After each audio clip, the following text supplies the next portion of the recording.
Dismissed Bamban Tarlac Mayor Alice Guo na ibalik na sa Pilipinas. Tutukan sa report.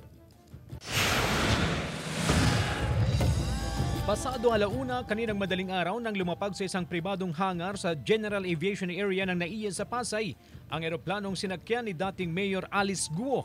Tumagal ng halos 4.5 oras ang biyahe nila mula sa Jakarta, Indonesia. Pagbaba ng eroplano, sumailalim si Guo sa proper documentation at booking procedure, pati medical at physical examination.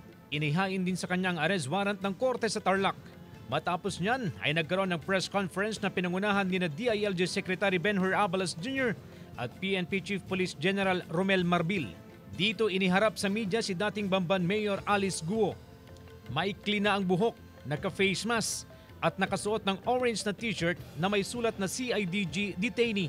Pasulyap-sulyap lang siyang nakukunan ng kamera dahil nakatalikod siya sa halos buong press con. Ayon kay Abalos, binigyan ng Indonesian authorities ang Pilipinas ng hanggang alauna ng madaling araw para masundo si Alice Guo. At kung hindi ay pakakawalan siya. Dahil sa panahon na yun, agad tayo naganap ng eroplano. No? Hindi tayo aabot sa mga flight.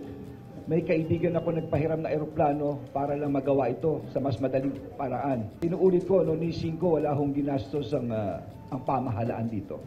Paliwanag ni Abalos, nagtungo sila sa Indonesia na walang kasiguraduhang maiuuwi nila si Alice Guo.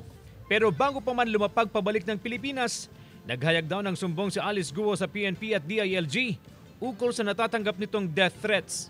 Inassure ko siya, kami ni Chief, na yung death threats, huwag niya alalahanin. Importante lang, ituro mo ang mga taong malalaking ito. Lahat ng pangalan ibigay mo para magkaroon ng hustisya na rito at matapos na ito. At andito ang pulis para proteksyonan siya ang kanyang buhay.